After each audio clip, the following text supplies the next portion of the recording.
This video is made for adult collectors because I record the audio for this after I shoot the video, and I just shot the video and my hands are still a little prickly from the pointiness. There's going to be a lot of ups and downs in this video in like regards to this figure. Like I'm going to be talking about some positives and a lot of negatives because this is just weird, but like those look really good together. I'm going to start this off by saying I've seen a lot of mixed feedback online about this. Either people love it or they don't. I'm in the camp where I like how this looks, but I don't like messing with it. It's weird. There are honestly 4 big chapters to this figure that I don't like: build quality, plastic quality, tolerances, and transformation. I will say I adore how this looks in all of the modes, but looks aren't always everything. Before I go any further though, this video is sponsored by FlexiSpot. FlexiSpot makes desks and chairs for your home or work office. Wait, they even make beds? Oh, I didn't know that. I've actually been using a FlexiSpot chair and desk for almost a year now. Please ignore the mess. I work with toys, but they've been so good. The desk has held up remarkably well and the chair is super comfortable and like configurable. But they sent over one of their new chairs, the C7 Max, and this is a massive upgrade over my current one with multi-positional armrests and double jointed like headrest things and several adjustments to suit your sitting style with lumbar support and a friggin' footrest. You could sleep in this thing, it's great. The backrest is adjustable, the lumbar support compresses, and the seat can go up and down. It's got memory foam seating and a mesh back, so it's breathable. Building the chair only took like 15 minutes to get it out of the box to where it is now, and it, you know, probably sit in it for too long playing video games. What's really funny is my mom has been on the hunt for a chair for the last year, and everything that she's tried has been terrible. This, she loves it. She's gonna be the one using it. It's great, which means the old one is now going in the bin. You can check FlexiSpot out, link in the description below. There is a 10-year warranty and a 30-day return policy. Plus, they've got their 10th anniversary sale up right now, which is up to 65% off. There's also a chance for you to win your order for free. That's actually pretty cool. And if you use the code C750, you can save an extra $50 off a C7 Max chair. So you can check them out, link in the description below. Thanks for sponsoring this video. Now back to the actual toy. So Swindle here, made by third-party company Rising Force, which as far as I know is just one dude. Similar to Bold Form's Gladius, which I'm sure everyone remembers the Jobby video on that, but unlike Gladius, this stays in one piece and isn't gonna rip your hair out. It's pretty damn admirable that a single person was able to push this out, a competent figure that does what it sets out to do, and I know one-man manufacturing shows are really hard to control every aspect of the process, so some things are bound to slip through the cracks, and they definitely did here. It's not like an MMC figure where a few people go through the process, or a Hasbro toy where a lot of people are presented with this during the process to check for quality and whatnot, and because of that there are some hiccups, and for $100 Canadian it's a bit it's essentially like Monstructor or this and some change. I'd pick Monstructor over this though because it's a lot more fun of an offering. But back to the looks, exactly what I remember from the game. Yes, there are some exposed breathing holes for pins and ball joints, which is something that just a lot of third-party companies do. Not something that I love, but I can live with it. Sometimes even Hasbro isn't null and void on that front. But the shapes and the proportions feel very Swindle. The Fallout Cybertron's designs always seem to be hard to hit that physical plastic form because of how buff they are in the game and how many times the models just clip into themselves to make them work. They do that a lot. So doing this physically, there's going to be some oddities once you get them into motion, like exposed knees, hollow bits, or just awkward placements of articulation points. And honestly, I can't really fault the toy for something like that because that's just, how do you make this into a physical item that transforms? I do wish the colors were a wee bit brighter. The purple on like the wheels and stuff is metallic, so it catches the light to emulate that glow that he had in the game, but I think a slightly brighter shade would have caught the light more and had it pop better. Sculpted detail is fine, if a bit flat. It's not covered in detail, so there are some bits that look just plain and a bit old-fashioned in terms of third party. It's not completely plain, but there are some spots where I wish there was just a little bit more detail. He has his little concept art gun, which I think is neat, and the head sculpt is bang on. I have no complaints about that. Speaking of complaints though, let's get into those big 4, starting with build quality. So I want to start this chapter off by saying it doesn't feel like it's going to break, well, for the most part. I'll touch on that more when we get into the plastic portion, but the build quality, I mainly wanted to talk about things such as screws and rivets. There are places here in the torso where the screws have just started pushing themselves out now that I've transformed it a bunch, and that's a bit annoying. I'll screw that back in. I just wanted to show it off first. And the rivets, there are a lot of them here in places like shoulders and hips, which causes issues, and I've seen this on multiple copies, is floppy shoulders. Both of them are extremely loose and flop back and forth as soon as you pick it up. I'm not a fan of that. And them being rivets, it's very hard to fix. You need like a soldering iron and stuff. The joints also feel kind of spongy or springy. It's hard to describe, but something about them feels off. Like there's a bit of resistance. When I use the thigh swivel, you can see the hip flexing.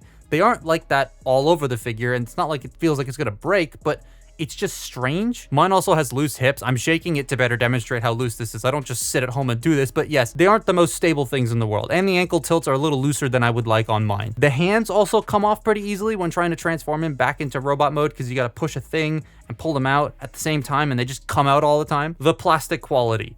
This kind of sucks. So to preface, the plastic is thick. I don't really fear it actually breaking, save for some spots that are pretty thin on movable joints or really thin tabs in a couple of areas. But for the most part, it's dense enough to be fine. It's the feel. It has that plastic sweat feel to it. The surface is a bit on the greasy side, which means they're using a cheaper material. And I mean, of course they would. It's a one-man project. I'm not expecting them to spend the same amount as MMC, Unique Toys, or Hasbro. But it just doesn't have that nice hand feel I always look for in a figure. Not to mention it's sharp everywhere. I was talking to a friend of mine, Sam's Forge, about this, and he brought up the fact that it doesn't appear like they sanded the edges. And yeah, I agree, it's really rough in a lot of places. The bottom of the feet especially, if you put them on like a scratchable surface, you gotta be careful. It feels like when you cut your fingernails, but you don't file them down, and then you touch something that's fabric and they catch. It makes this thing less inviting for me to want to mess with, but it seems like an easy enough fix if you just put the time into it. Tolerances. So the tab tolerances are a bit of an issue for me too, because there are some tabs that are stupid tight in thin plastic areas and some that just don't do a fantastic job of gripping where they need to. He isn't going to crumble under his own weight at all, nothing of that sort, but it's just little things you notice once messing with it that either joints want to come out of their mountings or there are sections of the transformation that are way too tight to get out without scaring yourself. The tabs that are consistently coming out on me are the elbows, which are a bit annoying, and then the chest, which likes to untab very easily. He is a good size, coming in at Voyager height. I no longer have Gamer Edition Prime because I sold it to get the new More Than Meets the Eye one, but that sold out by the time I went to go buy it. Here with Megatron though, yes, I know this is War for Cybertron Megatron, but they fit pretty well. Though I do hope that the eventual Fall of Cybertron Megatron ends up being a leader, please. He's Voyager size, leader complexity, and kind of expensive. Articulation's pretty good though. Head is on a ball joint, so there's some nice tilt, rotation, and up and down. The shoulders can flop forward and back on the butterfly joint. There are trigger-happy shoulders that go in and out and rotate. He's got bicep rotation, single jointed elbows, wrist rotation that came right off, fingers that are the 3-finger trigger finger split, waist rotation where the chest can sometimes just come out when you're doing that, hips can go forward and back and in and out, thigh rotation that also flexes the hips a little bit, that scares me, above the knee swivel, 90 degrees of bend at the knee, and those loose ankles. So he poses pretty well, even if the shoulders are a tad awkward and the lower legs can just straight up feel weird, but he can get into some pretty nice positions for someone so bulky. Now let's get into the last big chapter of issues. Transformation. It does a lot, and it's honestly not a hard thing to do. The instructions suck though. So like I said, it's not a particularly hard transformation to do. It's just hard to do with a camera in front of my face. So like I'm 6'3", I'm really tall, so that means I have long arms, and my arms are almost, they're fully extended at this length with the camera. So this is gonna be difficult, but you know, take the gun, take that out, compress the hands in on both sides. Then we want to take these bits at the back here that are already unpegging themselves and unpeg those, and then unpeg the torso section and bring this out. You want to take these pieces and rotate them forward, and they're going to sit up at the top here to be like the trim on the side of the alt mode. And you bring the head forward. You want to come back here, you want to open these panels on both sides, and then you can bring this entire back section down. You want to fold these bits in, fold this down, and then fold them back out again. Now we've got the whole skeleton of the torso exposed. So the next thing you want to do, and the instructions don't do a very good job of pointing this out, but you want to rotate this down to the ground, right? The whole waist joint. Then you want to bring this section up. Then you want to take these sections here and bring them down and around. These little bits, they're going to stick out of the front here. You want to take this front section here, bring that forward. This piece, you're going to fold it at this hinge at the bottom so that it sits flush like that. Now we're going to do the legs. So the first thing you want to do on the legs is rotate the thigh around. Then you want to unclip this, which has already come undone. Fold this up, pull this section out, rotate it 180 degrees, and then bring this entire assembly forward at this hinge right here to fold that into, get it around, fold that into place. Make sure the leg is completely straight. Then you bring this section back in, you fold this up at the bottom, and that's one half done. This side is really, really tight. trying to get that out, and I fear it's gonna snap at some point. That's another tolerance issue I have. Bring this around and in. This will then hook tab into place at the back and then peg in at the little engine pieces. And you fold this section up and it's going to peg together at the back here too. And it's not very secure, so it will probably come out every once in a while when you fold these wheel arches down. And that's the back of the torso is rotated. That's the back of the vehicle done. Oh, now we do the front. The first thing we want to do here is you want to open this panel up and you want to take the wheels and you want to rotate them around because they're on a ball joint at the top here and a tab at the back here. And they need to go up to clear for this piece. But every time I take this up, it always just comes off. It's really annoying. These ball joints are not very strong on my copy. So you want to pull this section, bring that down, fold this up, bring that in, and then this will go back in here and peg into the bottom as opposed to at the back. Fold this panel around. Then you take the arm and you just extend it out like that. You want to open this section up here, bring the arm all the way around so that it eats the shoulder or the elbow joint, and then you fold that up. And that's ready to go. Open this up, pull it. Oh wow, it stayed on. Yes, it stayed on. So you pull that up and you rotate it around. You pull this section out and bring this down. I don't like flexing that around there. It's not very fun. Fold that in. Then we'll take the arm, extend it, open this piece up, fold that over, bring that around, and then rotate the wheel so that it's down here, pegging into there. Now we can get the whole alt mode put together. Oh, right, my mistake. You want to make sure this is completely flush up here. I had it all the way up. That's for foot mode. You want to leave it flat like that. That way you have the clearance to, these little stupid loose bits, that way you have the clearance to get the arms fully into place, and they're going to go all the way in here. They're going to wrap around these parts at the front, as well as peg into the side right here with the smokestack. Get that straightened out. This piece you want to bring in and it's going to sit underneath, but it's also going to peg into the arms.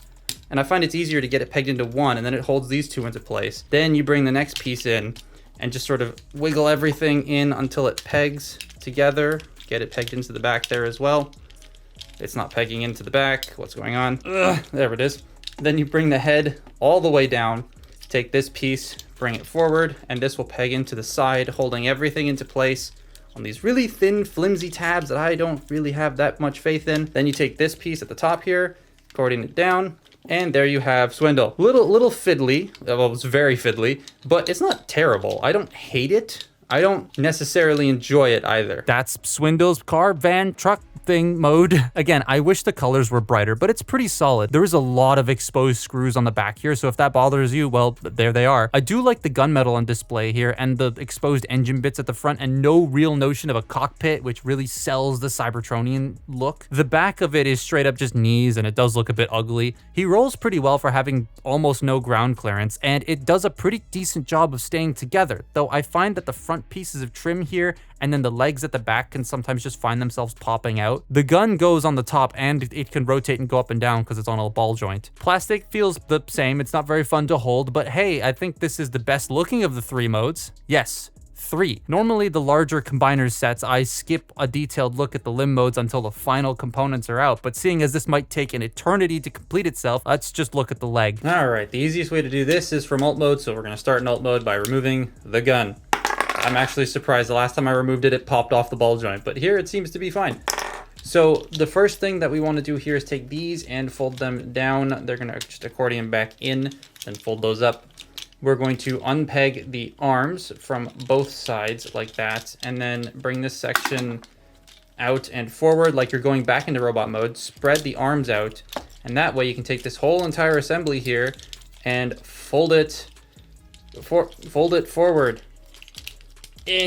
Like that. Bring this up, rotate it around. Then we are going to get this back into car mode, essentially. So you want to just shove all this back into here. Bring this piece down, get that to the front. So to form the foot, this will hold everything together. It does a better job at holding everything together when in foot mode than in like car mode, because this piece isn't pushing up against this. I think this might be like a millimeter too wide and it pushes against these, which pops these bits out. So what we're going to do now is we're going to split the legs. So you want to come up here and undo the hook tab, bring the legs out, fold out the feet like this, bring them out. Then you want to bend this section forward, bring this piece up, which is the ratchet, and then bring this in, and it's going to get eaten by this little clip here on the knee. Then you want to peg it together, but you need to get this piece shoved in here, and the tolerances on this are really, really tight. So you get that situated in here, and you just sort of give it a big squeeze to get it tabbed in. Can't really see what, oh, I missed. Can't really see what I'm doing. Okay, that's one side in, and the other side in. Okay, now that you have that done, you want to take this little tab on this side here and push it, and it should theoretically go through the other ratchet. Doesn't like to on my copy. So we're just gonna fold it up and leave it like that. Get that hook tab in place at the front, peg that into place there as well. Then we're going to, actually, I forgot to fold the little bits out here, supposed to, but I'm not undoing that. There's little bits that fold out that fill this in, whatever. Then you take these pieces here and you bring them up like this. They're going to peg into the back to form the heels. Why can't I peg this in? There it goes. And then I like to bring these and fold them out the back. You can do whatever you want with them. Then you want to take the wheels here and you want to pull them right off. You want to fold them up and they're going to peg in just to make the feet a little bit more flat. Leg. That is a leg.